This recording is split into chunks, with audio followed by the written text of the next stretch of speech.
Ka-chow!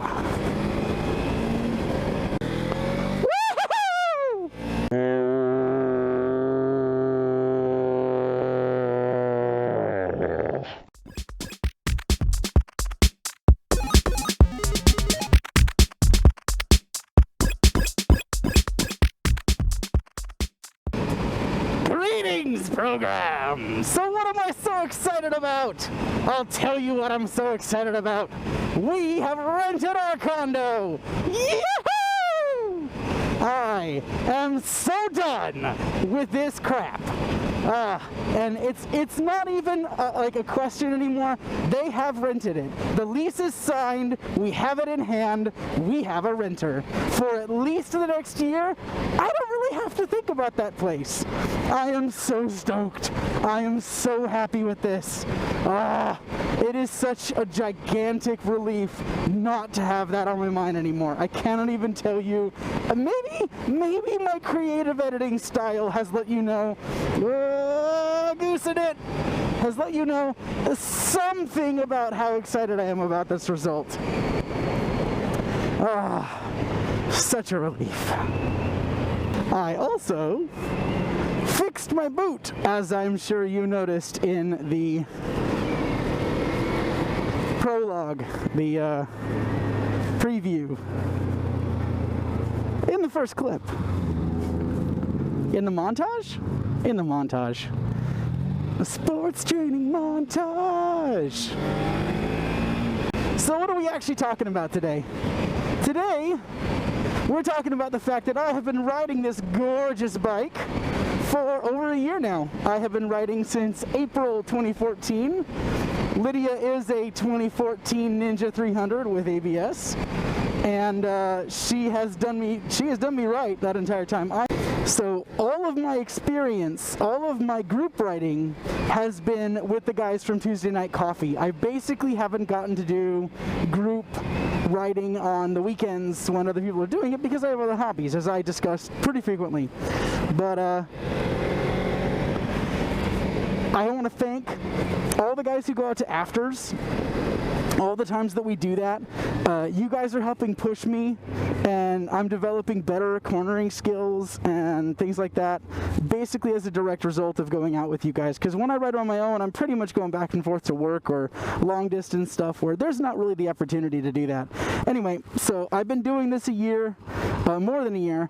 I have been vlogging for a little more than a year, and what are my thoughts vis-a-vis how it's going and what I've been up to? Let's pop the top for a second here. We're going slow enough. Maybe it'll help improve the audio a little bit too. Not so much talking right into the foam. So it's been a blast. I have been I'm coming up on 50 videos online. I'm coming up on 250 subscribers. I'm coming up on, well, I've been doing it for over a year now. I am also reaching the point where I'm at the decision point where I could choose to upgrade bikes or something, and honestly, having had the experience of getting on the back of a CBR 250 and the difference in power and control that I felt being on the back of a Ninja 300, I'm actually feeling rather solid staying on Lydia for maybe another year at the least. Now, I also feel like I may want to ride out my extended service contract, cute, with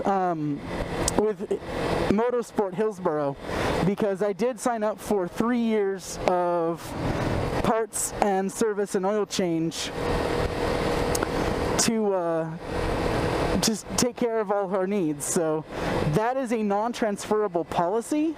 So if I were to trade bikes, I'd have to get a new policy. So I'm pretty much like, I think that I can sign the policy over to a new owner for this bike.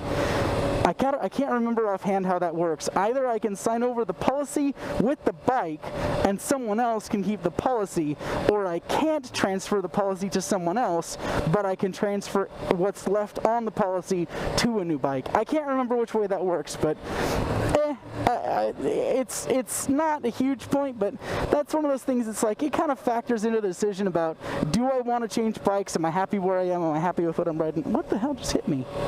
I got other bugs falling out of the sky or a leaf or something. I don't know. I wonder if that got caught on video. Anyway, hey, how's it going?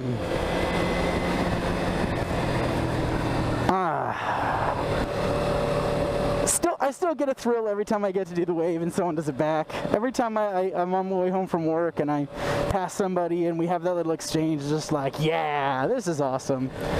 It still makes me feel all warm and fuzzy inside, just feeling like I'm accepted in a very minimal and non-binding way. I've been accepted in the community. They don't know how long I've been riding or how long I haven't been riding and what a doof I am, so, works for me. Anyway, this year of riding has been really educational, and I've considered whether getting out to the track is something I want to do. And I gotta say, as much as I've heard that that's the thing that could really help build some skills, I don't think it's for me. Partially for the time, partially for the money commitment. It's not that much, but my personal budget is incredibly constrained right now. So I'm gonna have to give that a miss. But I've been really happy with what I've learned. Yeah, you go ahead and come over. Yeah, sure. Why not? Why not? And yeah, I'm feeling like now I've gotten into the kind of steady rhythm of how to ride that I'm not going to forget. Like, it's important right now that I really remember the basics and not get so comfortable that I start to make errors in judgment and ride too aggressively or shoot gaps I shouldn't, push my speed beyond where it really should be. Like, there are a lot of things I could do that would be just flat, dumb ideas. And I'm trying really, really hard not to change my habits, but it's, I think that in all hobbies, in all walks of life, there's a time where you have moved beyond true novice skill, where you don't know anything, and you haven't acquired mastery, where you really have all the requisite skills and it's ingrained in muscle memory, and things that you should do, you'd definitely do automatically and without cause for concern. And before you reach that point, I think that there's a troubling spot where you should do more, or worse, maybe you don't even realize that you're not there yet.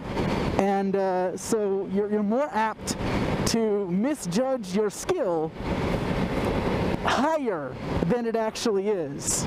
And you think that you're capable of things that you're not. And like there's a name. I'm going to place that name on screen because I can't remember it.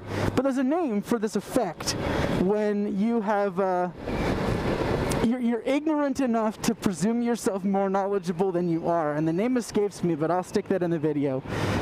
But that is, I think, something that people really, really fall victim to. And I don't want to be that guy, so I'm doing everything I can to make sure that I don't make that mistake in my holy crap, that theater's busy right now. I'm headed there. That's actually where I'm going, and I was gonna keep riding around and talking a little bit more, but I got 40 minutes until my show. I mean, it's probably not gonna sell out, but damn, they're busy tonight. It's Wednesday. It's Wednesday. Why is it so busy on a Wednesday? Well, I guess I'll find out in a minute. Anyway, I'm going to cut this video a little shorter than I was expecting to. And I'm going to say thanks for watching. It has been absolutely wonderful. Oh, holy shit, people are streaming out of here. But thanks for watching. Thanks for sticking with me for a year. For those of you who have just joined recently, it has been a roller coaster, and I love the fuck out of roller coasters, so I hope you understand that I'm saying that that's a wonderful thing. And I'm going to head up to the front there and see what the big fucking deal is, and see if I can find a parking spot for myself. Thanks for watching. Bye-bye.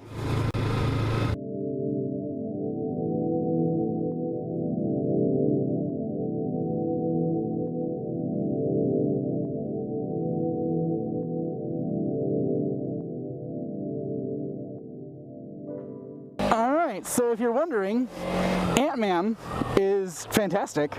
I'm not revealing anything by saying that Ant-Man is a heist movie. I mean, they say here in the trailer. It's something that was sorely lacking, or it turns out was sorely lacking, from the narrative of the Marvel Universe. I was really impressed with it.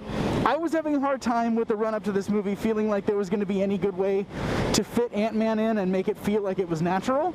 They do a great job of working it in. I mean, really, Marvel's already, we know Marvel's going to do a good job making everything consistent. I was really happy with it. I felt like the amount of action and the amount of tension, the amount of irreverence, and sort of the nod to technology and the importance of not breaking with the idea that the tech has to make sense.